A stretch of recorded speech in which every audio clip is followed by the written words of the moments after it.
Gentlemen, and welcome to tonight's candidate forum focusing on the race for Crawford County Commission Districts 1 and 3. My name is Blake Benson. I'll serve as the moderator for tonight's event alongside Patrick Richardson with the Morning Sun, who will serve as the proctor for the forum tonight. A big welcome to our candidates, Richard Gilmore, Bruce Blair, Chad Yelepich, Jeremy Johnson, and Carl Wood. Gentlemen, thank you for joining us this evening. Also, a welcome to all the folks that are here in person and also watching on the city's public access channel tonight and online as well. Before we get to the format, I thought it might be helpful for the folks watching at home to see the district map as provided by the county clerk. If Ryan can bring that up. So here is the Crawford County map. And Ryan, if you can show, well, let's see, if you'll go back to the other one real quickly. Thank you, Ryan. Obviously, the tan is District 1. The blue shaded area is District 2. That's not in play this year. That's Tom Moody's district. And District 3 is the green shaded area in the southeast part of the county. So now if you'll bring up the Pittsburgh map, you can see how Pittsburgh is carved up among the county commission districts. We also have copies of this at the back of the room for those that are in attendance. You'll probably be able to see that a little bit clearer. But again, for those folks watching at home, the tan area is District 1, blue is District 2, and the green shaded area is District 3. So just to give folks an idea of exactly what district they live in as it relates to the Crawford County Commission. Okay, our format for tonight, it's not like what you see on TV where candidates are shouting at each other. Ours is much more civilized because I like to think it's how we do things in Crawford County. But each of the candidates tonight will be provided a 2-minute opening statement. Then we have a series of advanced questions that the candidates have already received. They'll have 2 minutes, or pardon me, they'll have 90 seconds each to answer that. And then we'll ask for questions from the audience. And the way we do that is we have cards and pens at the back of the room. We ask for attendees to write their questions on those cards.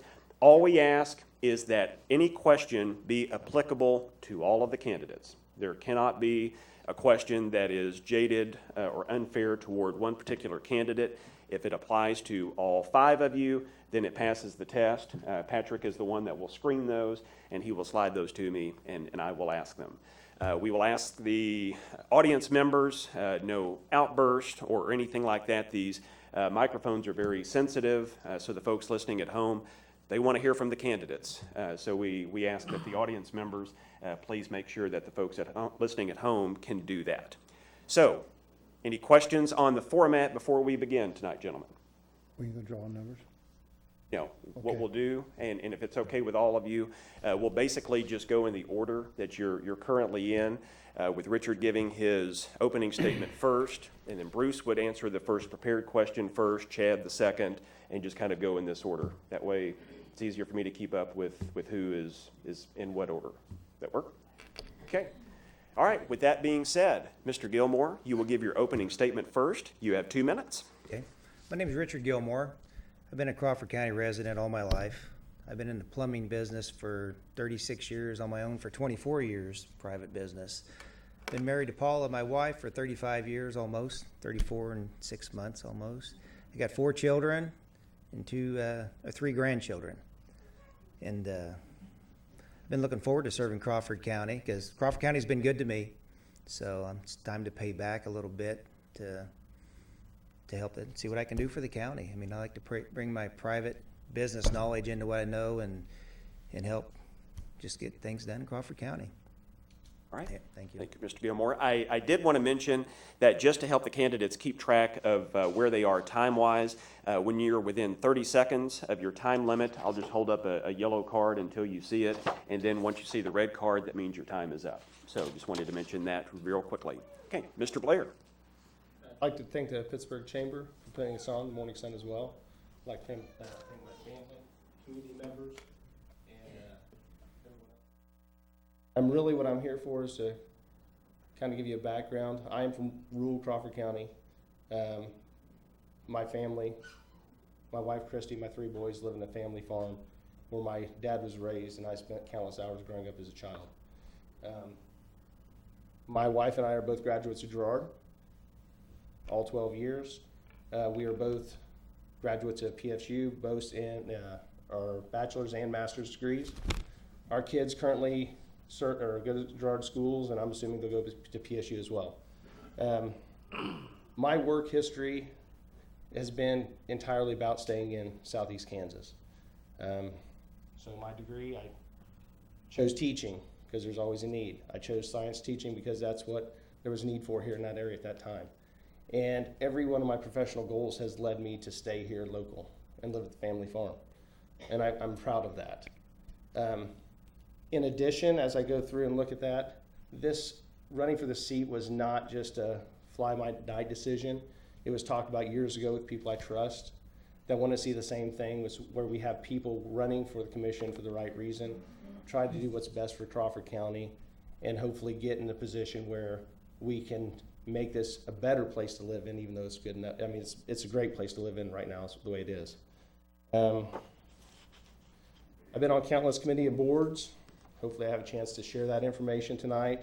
I didn't want to dwell on that right now, but really what I want to look at is, I think my experience, my education, my work history is going to be a good fit for Crawford County and move us in a positive direction. Thank you. Mr. Ulepich. My name is Chad Ulepich. I'm a fourth generation, 36-year resident of Crawford County. I'm married to my wife, Katie. We've been married for 12 years. We have 4 beautiful children together. Both of us are graduates of Pittsburgh State University. I also have 2 master's degrees. I was a teacher, coach, and AD at a local school for 8 years. I've been a business owner for the past 5.5 years here in the area, and I feel like I'd be a good candidate for this position because I can bring the education and the business experience to the county level. Okay, thank you. Mr. Johnson. All right. So my name's Jeremy Johnson. I've lived here in Pittsburgh for most of my life with my wife, Megan, and our son, Milo. I've served for the past year as the mayor of Pittsburgh and for the past 3.5 years on the Pittsburgh City Commission, and served on several other boards as well in the meantime. I work at Pittsburgh High School as a specialist for Jobs for America's Graduates, Kansas, where I work with teenagers to prepare them for life after graduation and success therein. So I've often said that with my time on the Pittsburgh City Commission, I've been incredibly spoiled to have that as my first involvement in civic engagement, in that it's been very easy to work with city staff, with Darren Hall, the city manager, and the team that he has put together, because they are all incredibly professional and open and transparent, and very accountable in all of their dealings. And it's, for me, as an elected official, and as a candidate for office, one of the things I think that defines me is a desire to make decisions based on facts and data and information. And one of the things that I like about this relationship that I've been able to develop so easily with staff at the city is that it makes for such decision making very easy. That if I don't know something about roads or water or fire, I can simply go and ask and have an open and honest dialogue with somebody that knows about that. And as a result of that, we're able to make informed decisions, solve problems in a pragmatic and serious way, and really get things done. And I feel like that in running for the county commission, it's my hope to take these qualities and use them for the residents of Crawford County as well, to make sure that we're doing everything that we can to make the lives of the residents and everyone who lives here better. Okay, thank you. Mr. Wood.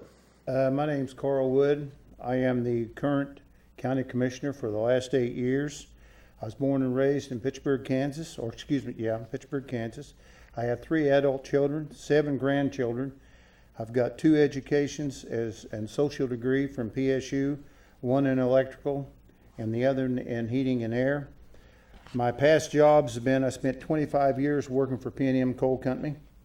I spent 20 years working for Empire District Electric.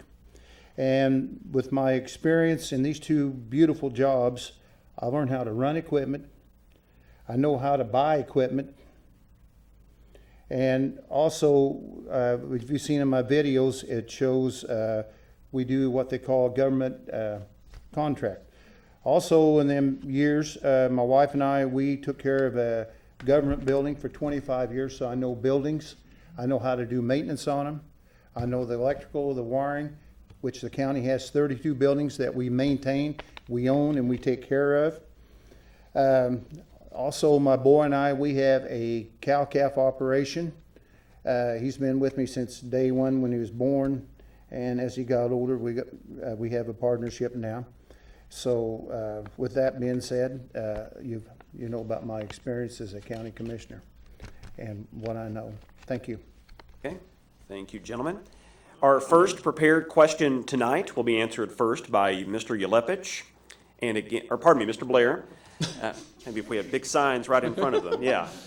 And I do think it's important to point out that Mr. Gilmore and Mr. Blair are candidates for District 1. Mr. Yelepich, Mr. Johnson, and Mr. Wood are candidates for District 3. We have that on the tent cards, but just in case the folks at home aren't able to read that. So our first prepared question will be answered first by Mr. Blair, and the question is this.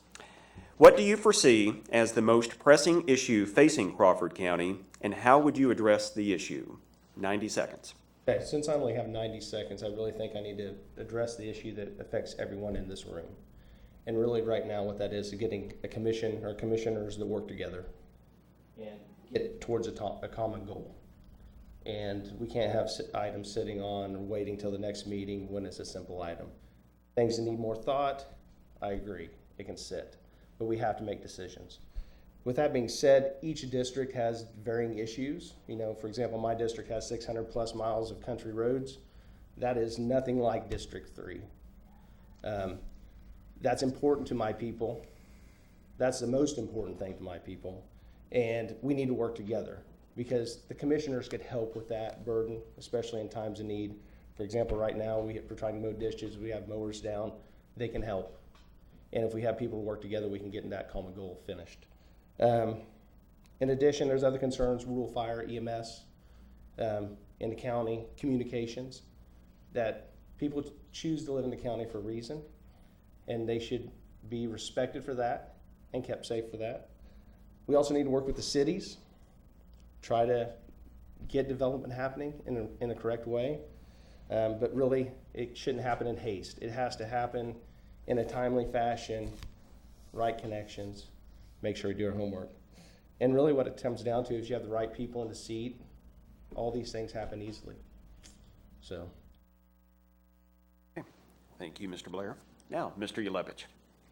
In my opinion, the pressing issue here in southeast Kansas has to do with lack of manufacturing and industry jobs.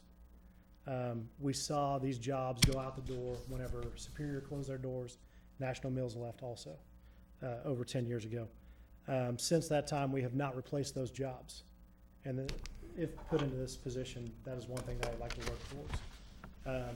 Addition of industry and manufacturing jobs will bring higher salaries that cannot be offered at a restaurant that is a part-time job or lower salary. So, thank you. Okay. Mr. Johnson. All right. So probably the most pressing issue for Crawford County, in my view, is poverty.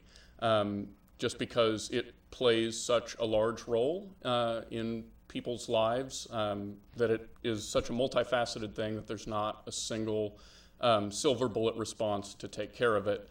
But in my work with students at the high school, with my work on the board of Wesley House, seeing the overwhelming impact that the effects of poverty can have on an individual and their ability to function and contribute in the community is of vital importance to address. And so because there's not a single solution to addressing the problem, it requires a variety of approaches and making sure that there are programs in place to try and address them. You can't just build a homeless shelter and say, we're good now, though a homeless shelter would be helpful. It also requires making sure that you have access to affordable quality housing that people can live in, that they have access to high quality jobs that they're able to pay for those houses with, that they have affordable access to the training necessary to get those jobs, that they have access to affordable quality food, that they're able to feed themselves and their families.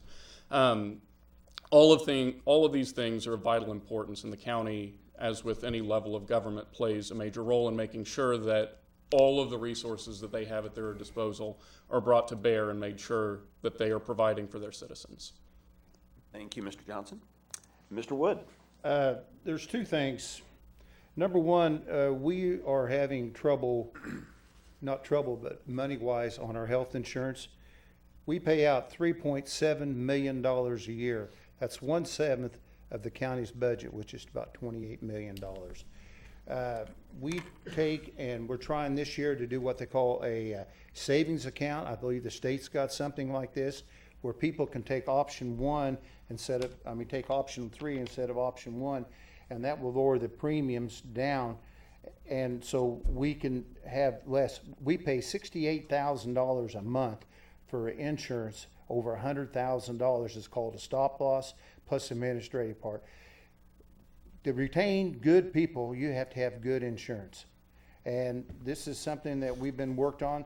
Our insurance went up 7%. We are self-insured up to $100,000.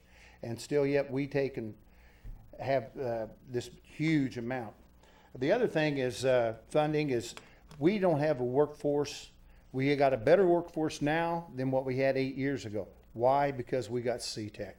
It's in place to be funded for the next 8 years, not by the county, by other entities. So I am real fond of that. I was one of the co-founders of it, and we're seeing more and more people go to this trade. This is for junior, seniors in high school, and also post-education. And right now we got about 200 students.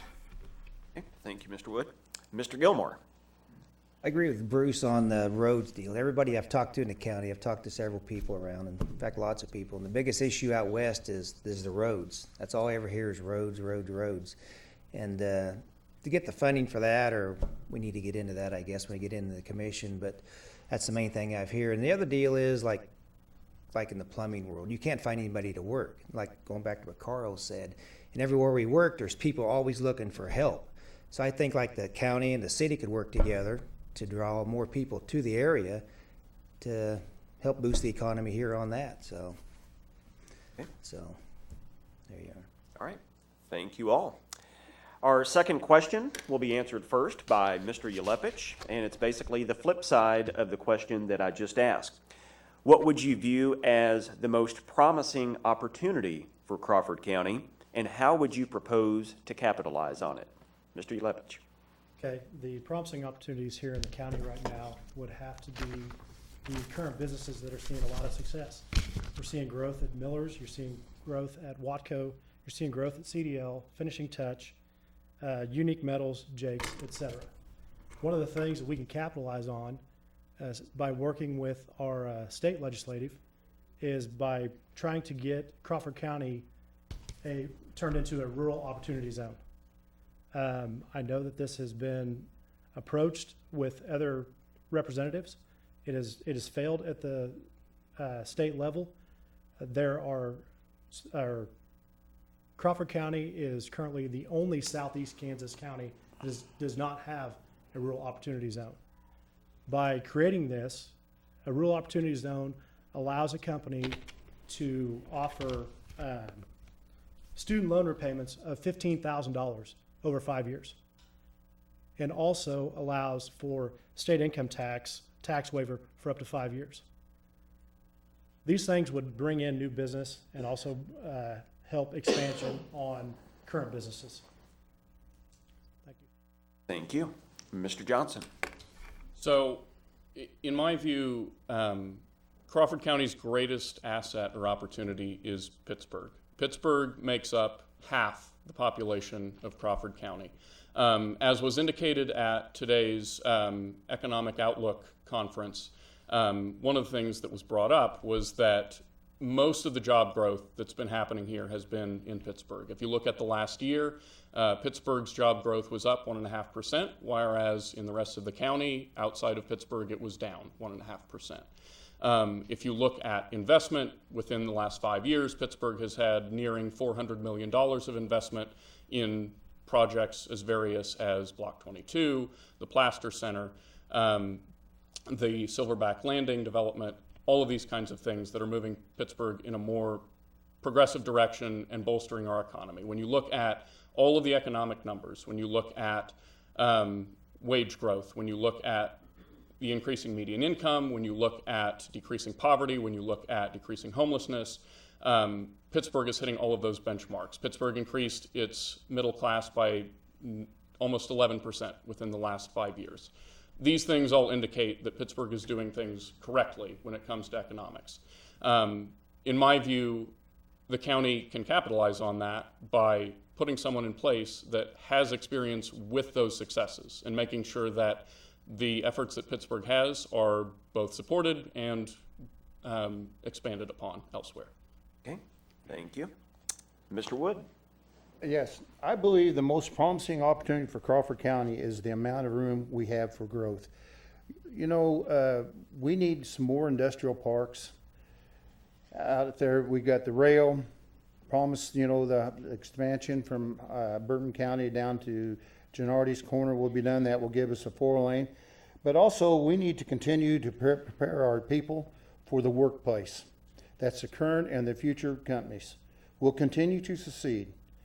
If CTEC is a great example of how we take and train our juniors and seniors to stay here in Crawford County, learn a trade, and be an asset to our county, to grow our county.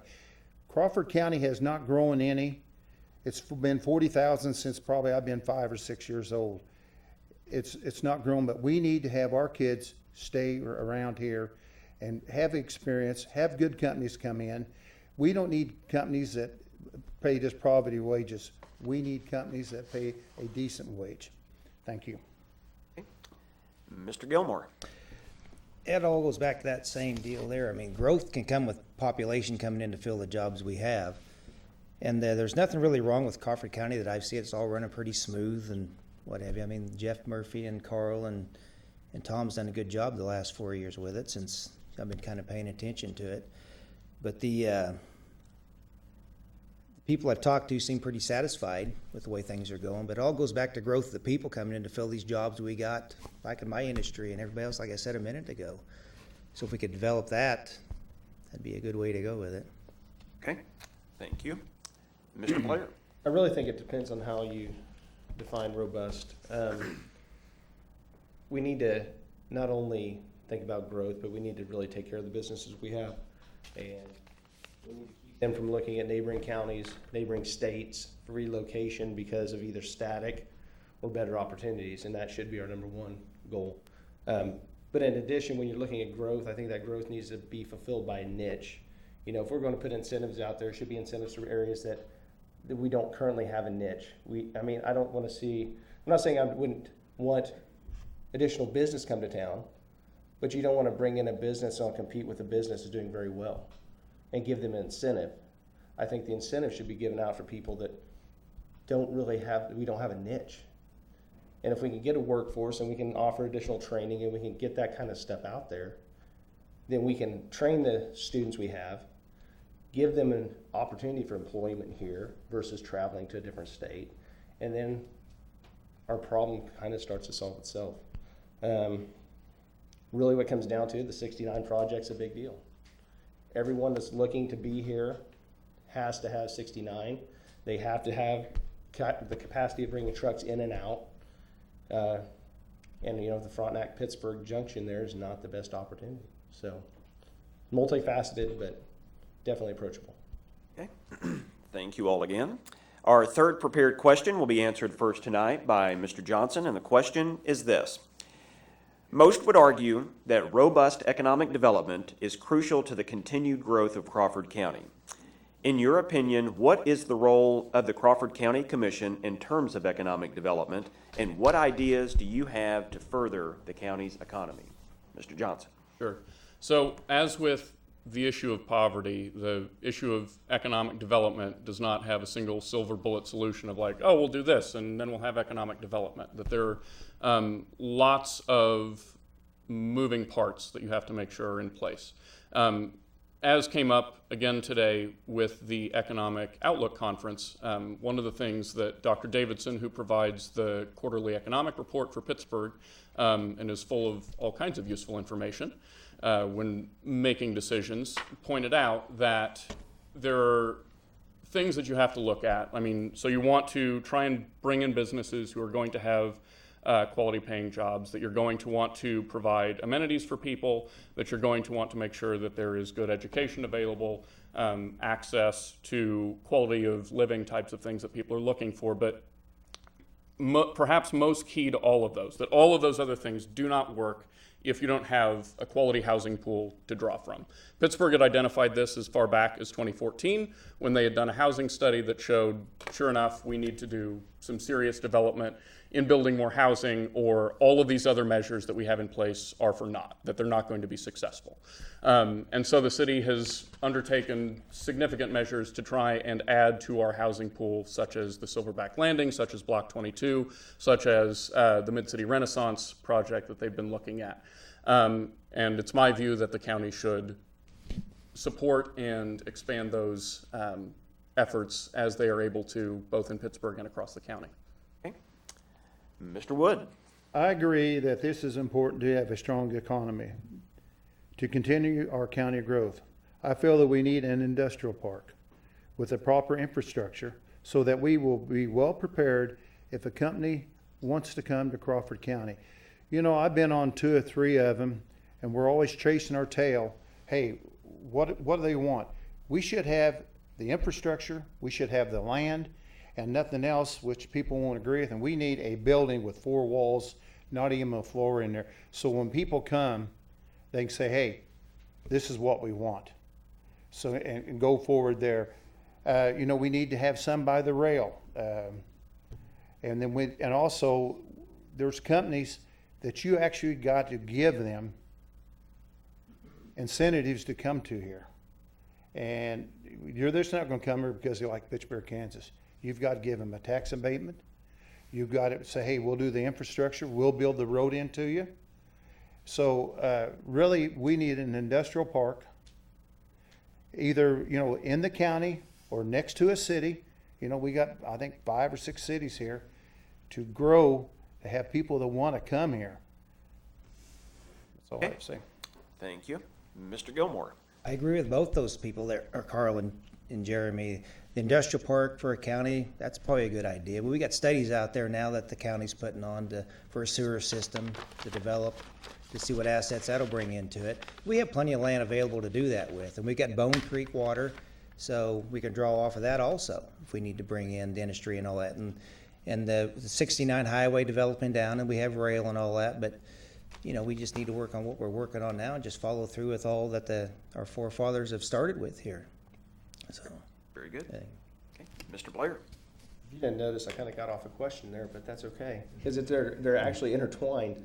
Yeah. And really what it comes down to is if you're looking at, feeding back to what we were saying, training quality workers, giving them the opportunities. What we have going on here in Pittsburgh is we have a very strong community that wants to live here. And if they don't stay here, if they go to Pitt State or they've raised here, they have a tendency to come back. And they want to start a business and they want to do well and they need that support. But what I see a lot of times happens when you're about the size of Pittsburgh is this urban sprawl technique where you go through and we start bettering the outside and we let the inside start to deteriorate to where nobody wants to be there anywhere or anymore. And really what I think we need to look at is how can we maintain both? Industrial park, great. That brings jobs, but we still have to worry about our core. We still have to worry about the poverty issues. We have to worry about the housing issues we have. But in addition, we want to make it where it's a safe place to live, not only in the city of Pittsburgh, but outside the city limits. And for us, that means the law enforcement still has to be there. We have to give people a reason to live in Crawford County, not just because of jobs, not just because of education, because they choose to. Okay. Mr. Yelepich. I think the role of the county commissioner needs to work with the local municipalities. We need to bring them all together onto the same page, help the existing businesses, and take care of our own. Touching on my previous topic of a rural opportunity zone, work with our state reps to get this done. That is a big incentive to draw new companies in and also to take care of existing companies for their expansion. $15,000 over 5 years for tuition repayment, that's huge. Tax or income tax relief for 5 years. That's huge. That's going to draw folks to stay here. That will entice our college students out here at Pitt State that are trained to do this to want to stay here in town and raise their families. So, thank you. Okay. We'll now transition into a little bit of an echo. We'll now transition into our questions from the audience, and we do have several to choose from, and we thank our audience members for that. So our first audience member question will be answered first by Mr. Wood, and the question is this. As you all know, a county commissioner doesn't have the staff that other elected officials may have. What skills and or experiences set you apart from the other candidates for this position? Mr. Wood. Number one is my past experience as a electrician, working in the coal mines, working for Empire District Electric. My wife and I had a government building for 25 years. I believe my work experience and the knowledge that we had from the building to take care of the buildings, like I said earlier, we got 32 buildings that we maintain.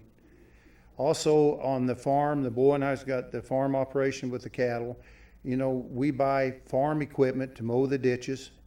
And, you know, I know equipment because I've been around it my whole life. So that sets me apart from any of the other commissioners that when you're talking about a track hole, I know what a track hole will do. I know what a track hole costs. If you talk about a farm equipment, I know what a farm tractor does, a dump truck, a belly dump, a motor grader. I've done it all. I'm not a circuit breaker, but I have, my whole life has been, I think maybe preparing me to be a county commissioner because I've been on every aspect of it. As far buildings, equipment, financially wise, from us running our cow-calf operation.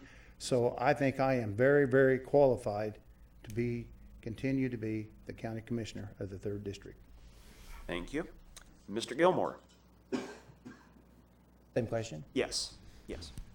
Well, I'd be a good candidate for county commissioner because I've been in private business for 24 years, and I can bring that knowledge of handling all that to the committee or to the commission.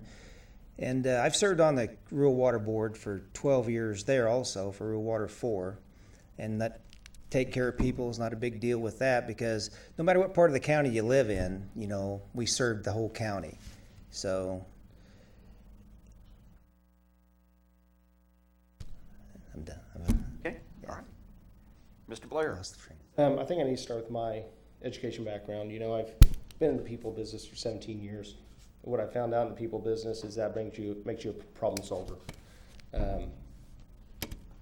It's a different avenue. I've served on several committees, water boards. I've been on a water board for 11 years. We went through consolidation, which is an evil word in Southeast Kansas, and it was very, very successful. I feel that my construction background, which I failed to mention earlier, also makes me a viable candidate because I get to work with subs. I understand what it takes to get things done, schedules, conflicts. The road doesn't get graded, it rains. I understand that. You know, the everyday conflicts. But really what it comes down to is I think that my education at Pitt State prepared me not only in education, but in leadership studies for this position. I feel that the classes I've taken there are exactly what this is made for. That how you handle people, talk to the stakeholders, get them involved. Don't do stuff, be proactive, not reactive. Most of our county issues are not proactive. You can address it well before it's an issue, as long as you take that 5 minutes to do so. So, thank you. Okay. Mr. Ulepich. Just touched on like what Bruce just said, my experience in education and also as a business owner. I've worked in operations. I worked in operations at Wichita State University. I ran the athletic facilities for 2 years. I was around the renovation of Charles Koch Arena. I was there whenever they were doing the renovations on baseball stadiums, whenever they were renovating tennis complex. So facilities is my background, whenever it comes to this. As for teaching, I was an elementary PE teacher for 8 years. And if you can walk out of an elementary gym at the end of the day and not have a headache, then, you know, hats off to you. You know, it's like herding cats. No joke, it's like herding cats. So experiences like that have prepared me for this. Owning my own business, I have 5 employees underneath me, working every single day towards a common goal with those employees, keeping them on the same page. So things like that have prepared me for this position. So, thank you. Okay, thank you. Mr. Johnson. So maybe a couple answers to this question. So first of all, my experience both in the classroom and as an elected official, you have to be good in working with people. Like you have to be, I think Bruce mentioned the problem solving thing, that you're very actively trying to figure out how to engage in any situation and how to come to the best outcome for everybody, right?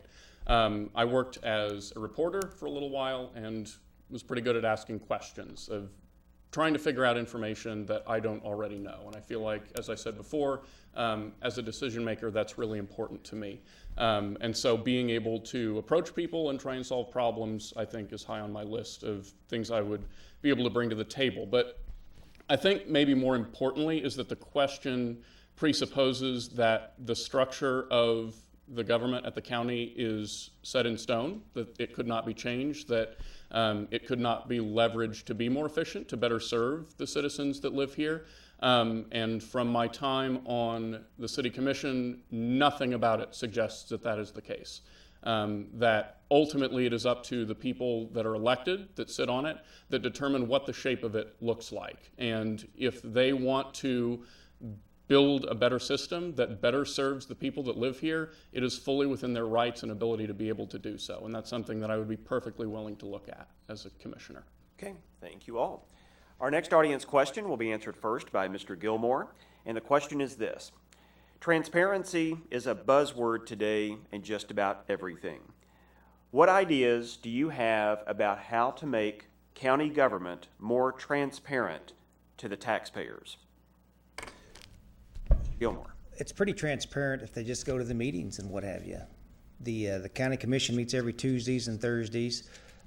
Since I've been going to the commissioner meetings, paying attention to that, everything's out in the wide open. You can get any question you ask over there answered by anybody there. And if I'm going around the right path with this or not, but you got to be involved in the commission and the county to know what's going on. And I don't think you'd have any trouble finding out what is actually happening there that I've seen in the short time that I've been in going to the meetings and what have you. Thank you. Mr. Blair. You know, I think televising meetings does make it more transparent. But you really have to be on top of them to know what's going on. And it's just a little pieces day after day or meeting after meeting, you know, that you kind of see the crumbs of where it's going. I really think it comes down to being proactive again. I think if there's changes in place, let people know. And there's avenues now, you know, I don't know, I'm not saying Facebook or that's the avenue you approach. I know the newspaper is a good approach, but I know also that, you know, when we do tax sale items, it costs us a substantial amount of money to publish that stuff. But being proactive, I think a lot of times the transparency issue is for the people that are being affected. And a lot of times that transparency doesn't have to be county-wide, it could be localized. You know, for example, Lone Star Road, the chip and seal situation, it could be localized, say, there's 30 people live down that road. Send them a letter, tell them what's going on, what they're gonna see the next couple weeks. Be proactive, and there probably gonna be people come to the meeting. Okay. Mr. Ulepich. I'd have to agree with what Bruce just said. Going to the meetings, they seem pretty transparent with them being online, with them just going to the meeting and knowing what the agenda is for the day. Also, the county could do a better job of putting reports out there on what roads they're going to chip and seal or what area they're going to be working in, maybe through Twitter, maybe through Facebook, through avenues of social media like that. Another thing that could be looked at would be having county commission meetings in different locations besides the county courthouse. Maybe go out to a satellite location, maybe Oplus for a meeting, maybe Mulberry for a meeting, maybe Arcadia for a meeting. Get yourself out there and That way, those folks feel like they are being involved, and the commissioners are reaching out to them. So, thank you. Okay. Mr. Johnson. All right. So a couple of answers come to mind to this question. So the televising the meetings is an important first step, but I think also looking at when the meetings are held is also important. 10 o'clock on a Tuesday is not an ideal time for a citizen who has a full-time job to show up and be able to provide input into that process. So when meetings are held plays an important role in that. As far as getting the word out, the city of Pittsburgh has had great success since we've hired our own PR person whose job is entirely to make sure that people know what is happening within the city, that they are included in the process, that they are informed of what is happening both on social media and through traditional media outlets, through press releases and that kind of thing. Thirdly then, one of the kind of my pet projects that I'm most proud of at the city level is the citizen boards. So there are currently 11 or 12 boards made up entirely of volunteers, of people that live in the community who provide meaningful input into the process. I helped create one of these recently with the Sustainability Advisory Board because that's an important issue to me, but it provides a way for people to provide input that isn't necessarily at a meeting, that allows them an official step within the process, that they're able to provide input, that they it gives them a way of more meaningful engagement with the already existing government and adds an additional layer of transparency and oversight that would otherwise not be there. Okay, thank you. And Mr. Wood. Yes, I want to start this out. When you're a county commissioner, you're 24/7, 7 days a week, 24 hours a day. The latest I've had a phone call was 1:30 in the morning, and the earliest is 5:30.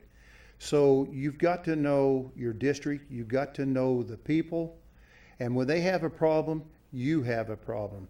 So everybody knows the communication is a word of mouth. There's a road foreman goes by, and if they want to come to a commissioner meeting on Tuesdays or Fridays, they're more than welcome to. You know, we give them all the time in the world. Like I tell people, hey, who's buying lunch today? We may be there at 4 or 5 o'clock in the evening. We don't have to have a 2 or 3 minute. We can be there all day. And the other thing, we televise. We've done this now about 7 or 8 months, and there's a lot of people that's watching it at night. If they have a concern, they'll call me. They'll call from either my district or they'll call from District 1 or District 2 if they have a problem. I will take that and give it to the commissioners, and if they don't do it, then I will take care of it. So all in all, you got to have a good working relationship with the people in your district, and also you just can't go there on Tuesdays and Fridays. I average anywhere from 7 to 8 meetings a week besides the commissioner meetings. When people need something, you go visit them. You just don't call them and ask them. You go out there and see what their problem is, and you take care of their problem. So they're all the time, I'm always communicating with the people in the 3rd district. Thank you. Okay. Our next question from the audience will be answered first by Mr. Blair, and the question is this. What is your opinion on the county's need to have a published capital spending plan for road and bridge maintenance as well as heavy and light fleet equipment? I'll read that again. What is your opinion on the county need to have a published capital spending plan for road and bridge maintenance as well as heavy and light fleet equipment? No, I don't. Going back to being transparent, look at the county's budget. It's in really good shape. When I've looked at the budget items, I haven't seen anything that I would constitute as being shady or ill-minded or non-resourceful. I think they have a tendency to spend money where it needs to be. So publicizing it, I don't see a problem with that. Now, obviously it looks at cost, how you do that. I'm okay with that. But really what it comes down to, I think what people want to see is where money is being spent and how it's being divided. And I don't think right now that if you look at the districts, if you look at that map that was up there, it's not always a third on every issue. It's not always that, okay, we're going to buy tractors, you get one, I get one, you get one. everyone has different needs, everyone has different reasons for spending money, and I think that's why that question came about. I really think we just need to look at working together again and spend the money where it needs to be. Okay, thank you. Mr. Yulepich. I don't see any problem with publishing a capital spending plan. Again, it goes back to, like Bruce said, transparency. People in the county want to see where their tax dollars going, and there's no issue with that. I don't have any issue with that at all. Tax dollars need to be spent where the need is, not where the want is. So. Okay, thank you.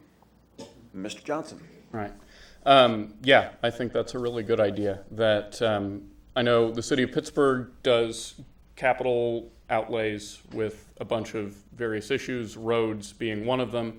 And I think that, as the other two candidates have said, that adds a level of transparency that is necessary, that people deserve to know how their money is being spent and the process by which that is determined. I think it kind of also opens up the issue that, again, as I had alluded to in my previous question, with the structure of government within the county. The current structure of road crews is not super conducive to an overall vision or plan, because each of the three districts has their own that is beholden to their commissioner and not an overarching vision or plan for the county, which is a little bit of a problem if you want to try and have transparency. As Bruce had kind of said, that the needs of each of them is different, and so to provide each one with a separate one that says, you do your thing and figure things out, seems a little bit presumptuous and not the best way of addressing the problem. That part of it is not just in the transparency, but also in how you structure that and how, again, what government looks like and how it serves people will have a profound impact, I think, on their experience with it and what it's able to do for them. Thank you. Mr. Wood. Yes, I want to start out this year going in 2019, we cut the mill levy 3/4 of a mil. So I believe all three commissioners are real stewards of the county money.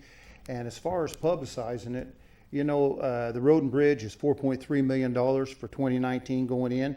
I believe all this is published in the paper that people could look at, or if they have a question, why don't they call their commissioner and ask what's this going on? Because most people, if they don't have nothing wrong, they won't complain to you about what the budget is. So, you know, we have scheduled for most things we schedule is the bridges, because the bridge costs us $1 million. So we got one coming up next year that's going to be done. It's about $900,000. And as far as, you know, equipment wise, I don't want one person telling my road crew where they're going to work at today, because I represent the 3rd district. And I know what the needs are because I'm out there. I drive the county roads once every 3 weeks or more often if I need to be. So I know what the needs are out there. We don't divide up, just like when we're talking about the chipping and seal or the asphalting. We do, as the commissioners, as a group, decide, hey, I need to do this or I need to do this here. And we budget it in there out of this $4.3 million.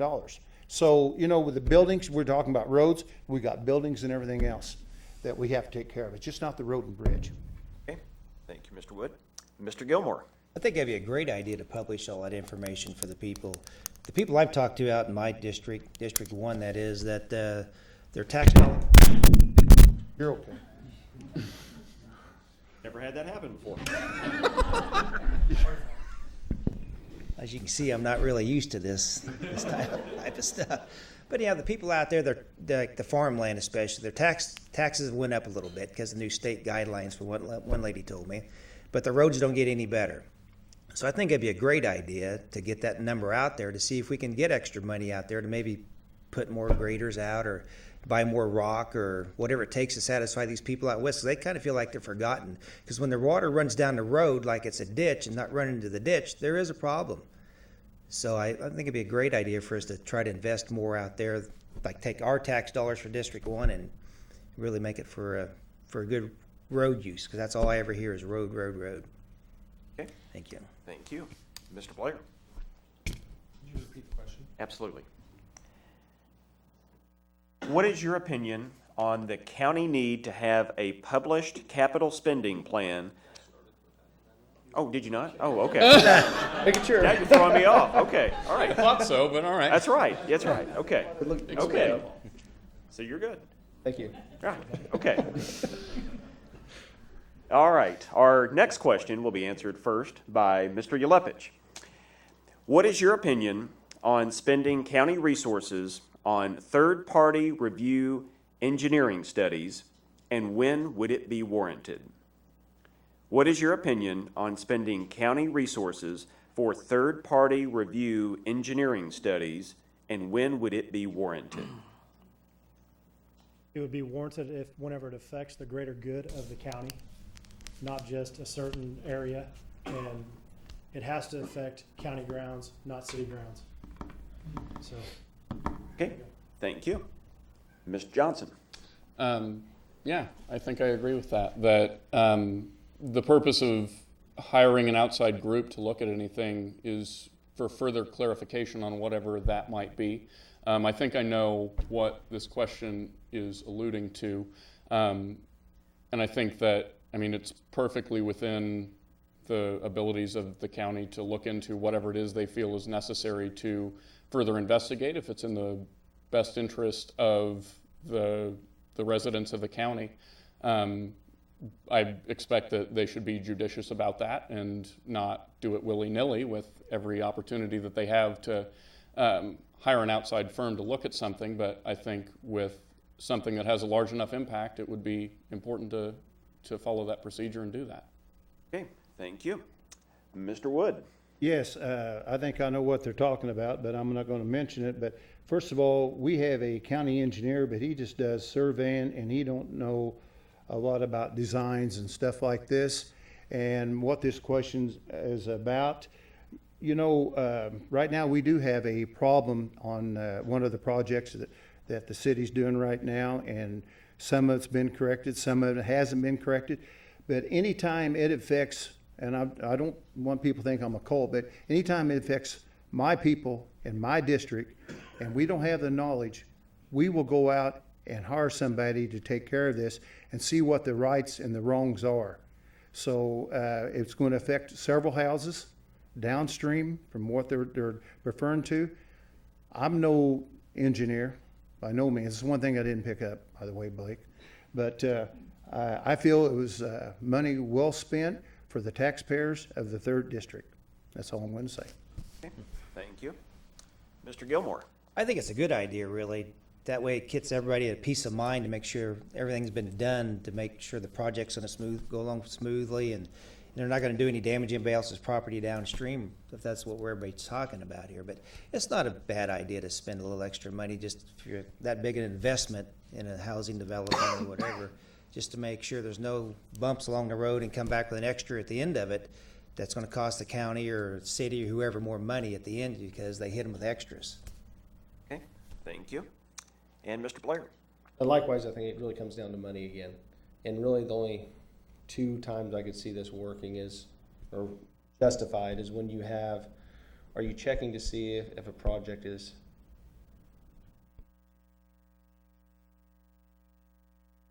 sometimes that's warranted. You need to get somebody involved, especially if it's outside your scope of what you actually understand as a commission, as a county engineer, to have somebody come in as an expert and say, you know what, this is a little bit out of control. And really what it comes down to is some of these studies are hundreds of thousands of dollars. It's not just pennies. It's a lot of money. So you really have to warrant that based off the need. And when it comes to that point, you really got to look at common sense. Is this something we need to fulfill or look at? Is it worth the money we're going to throw at it? Because it's not cheap to have a third party come in. But sometimes it's justified because you're trying to save money by having that third party come in. Okay, thank you. And trying to stay within our 1-hour time frame, this will be the final question from the audience, and it will be answered first by Mr. Johnson. What would be some advantages of moving to a 5-member county commission with a county manager versus staying with the current 3-member commission structure? What would be some advantages of moving to a 5-member county commission with a county manager versus staying with the current 3-member commission structure? Mr. Johnson. I am glad somebody asked this question. This is one of my favorites. I think it would have tremendous advantages, to be honest. It would, as we saw on the map before, the word gerrymandered has come up more than once in the times that I've been campaigning and trying to introduce people and understanding where it is they fall within the boundaries of the districts, that it's a little bit difficult to understand.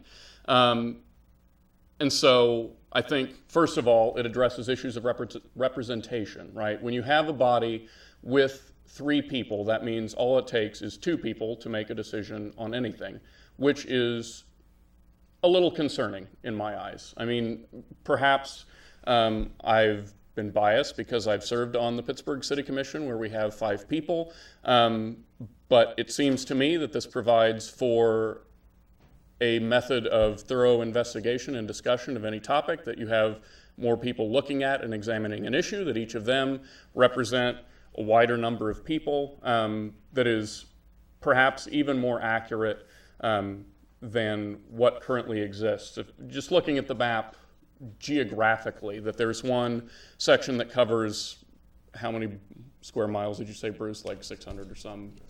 Like, for one person to be able to do that is a little absurd, right? The way that it's structured does not make a lot of sense on paper at all. So I think changing that structure, the way that people where they live are represented, that because as with any government entity, the smaller number of people you represent, the better you're going to be able to represent them. Thank you. Mr. Wood. You know, I disagree. I think a 3-man board is the best way to go. And as far as doing this restructuring for the people out there, they base it on the census. Every 10 years, they change the boundaries on the district. So when I first went in, I had Monmouth and that. Well, the population is moving more to the east. So you base it on the census of the people that's out there. And this way here, I know they're talking about 600 miles to on District 1 over there, but there's miles and miles, and I'm not running it down. There's miles and miles. There's not even a house, you know. So it's the population, and I believe here in the future, you're going to see District 1 being more in towards Pittsburgh or from 7 Highway this way. The growth is west of 7 Highway. So again, the way it's structured right now with 3 commissioners, I don't see a problem.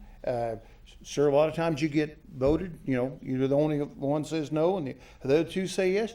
You go for it. You go on. You don't, there's no jealousy over there among us. We all try to work together as a team. But if you had 5 people, I've been at other meetings where it's 4-1 votes, and it's going to be like that before it ever comes about. So with us, you don't know. So I would like for it to stay as a 3 board. Okay. Mr. Gilmore. And I agree. The 3-board panel has done well for the county for as long as it's been in existence that I know of.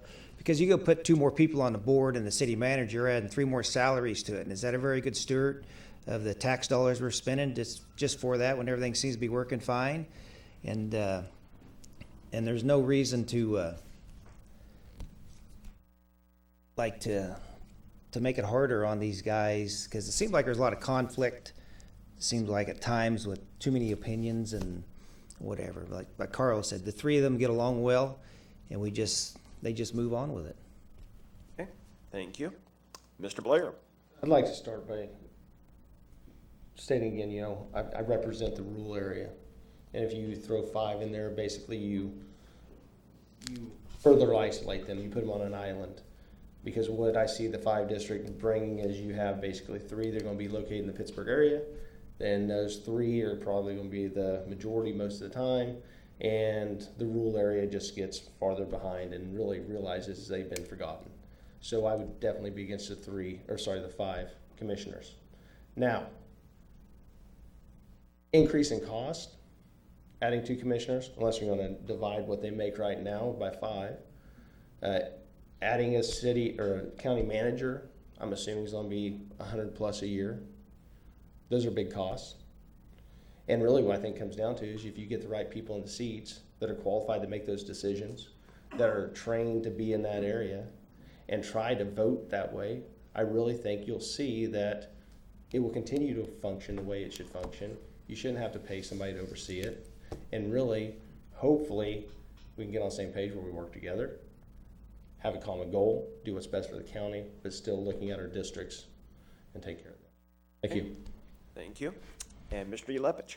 To echo what Bruce just said, and also kind of stick with the scope of the question, the advantage of a 5 versus a 3, you have more input from different angles.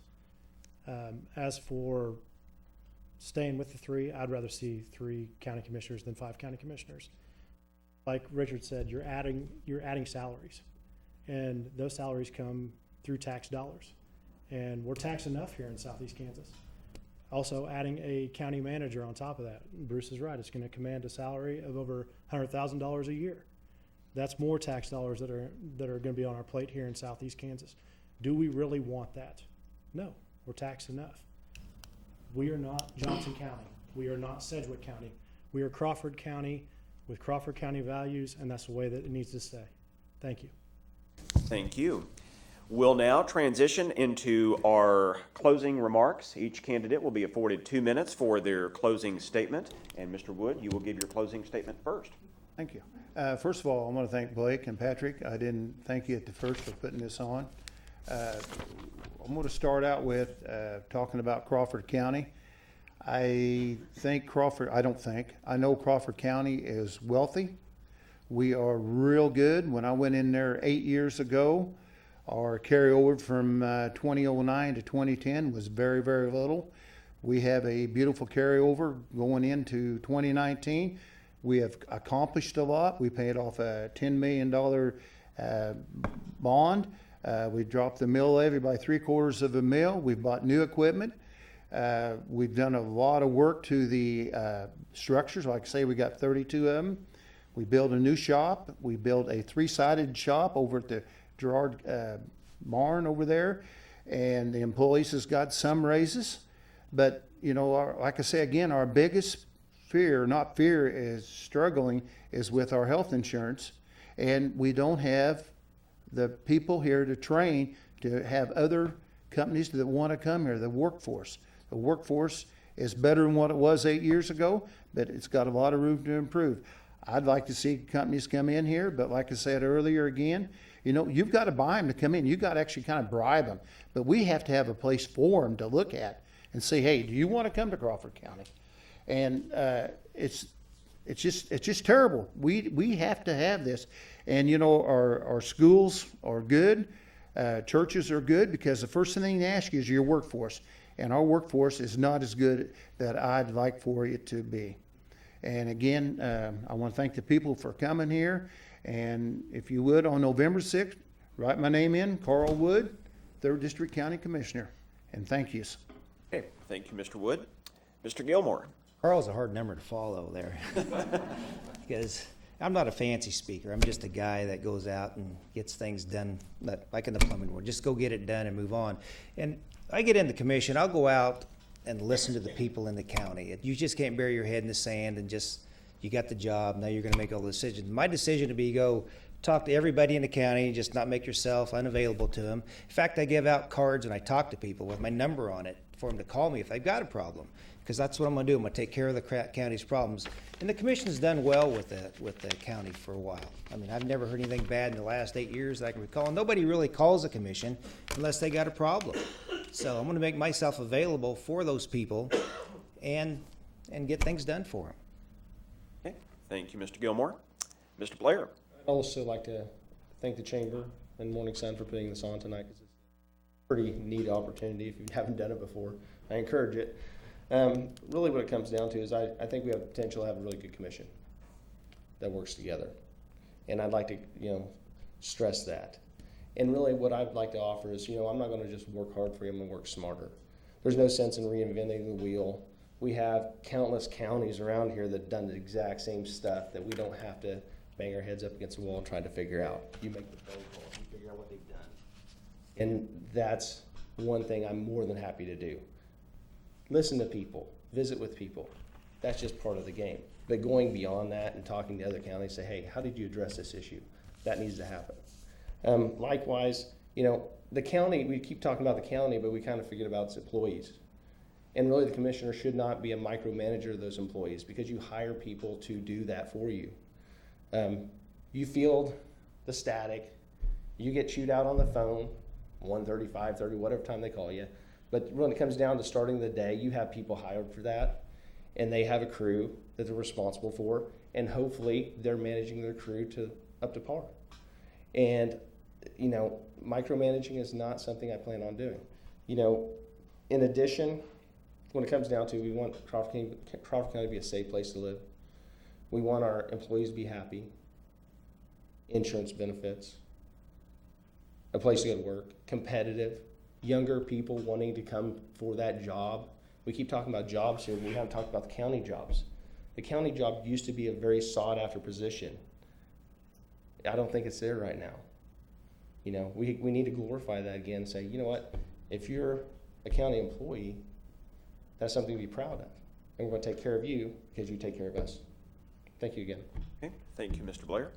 Mr. Ulepich. I want to start by saying thanks, Blake and Chamber. Thanks, Patrick, Morning Sun, and everyone out here for coming out tonight. You could have chose to go elsewhere, and you chose to spend it with us. Thank you. So, as a county commissioner, I promise I will listen to your concerns. Good or bad, I'm not going to pass judgment on you. If I don't like what you tell me, I'm not going to curse you out. I promise. I will work with the other commissioners and local municipalities for a common goal to benefit the greater good of Crawford County. And final, my name is Chad Ulepich. I'm running for County Commissioner in District 3, and I'd appreciate your vote on November 6th. Thank you. Thank you, Mr. Ulepich. Mr. Johnson. All right, well, thank you again, to echo what everyone else has said, for the Chamber and the Morning Sun to put this on, and everybody for coming out, and people that are watching on TV at home or online. Thank you for informing yourselves. I want to reiterate what I kind of said in my opening, that one of the things that defines me as an elected official and a candidate for public office is the desire to make decisions based on information and data and facts. That data-based decision-making is what drives me both in my job and in my service to the city via my mayorship. I wanted to end with a story that I think illustrates this a little bit. As I've been campaigning, I met with Sheriff Dan Peake to talk about the structure of the Sheriff's Department, how it operates, its budget, the issues that they have, their concerns, what they're doing within the county. And during the course of this conversation, he mentioned to me that this is not typically something that candidates running for office will do, that I was one of the first ones to approach them and talk with them about what's going on within their office. And this kind of struck me as a weird thing, that I would want my representative to be informed and knowledgeable about the things that they're going to be making decisions about, before you have policy proposals on anything, whether it's the budget, whether it's the structure of government, whether it's any specific project, that you're going to want to be informed. And the way that you do that is asking questions and going and talking to the people that have the information that you're going to be able to use to make those decisions in a sound way that's going to have the best impact on the most people, that you're not making decisions to better yourself or a specific demographic or your family or your friends, but ultimately you're in it to serve the citizens that live in the place. And the best way to do that, in addition to talking to citizens and seeking their input on issues, is to ask questions and be as open and transparent as possible when doing that. I hope our audience members will help me thank our candidates tonight.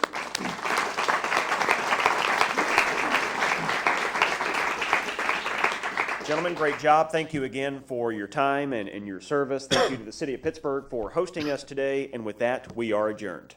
You gonna make it? Okay. When I saw you almost go back, I thought,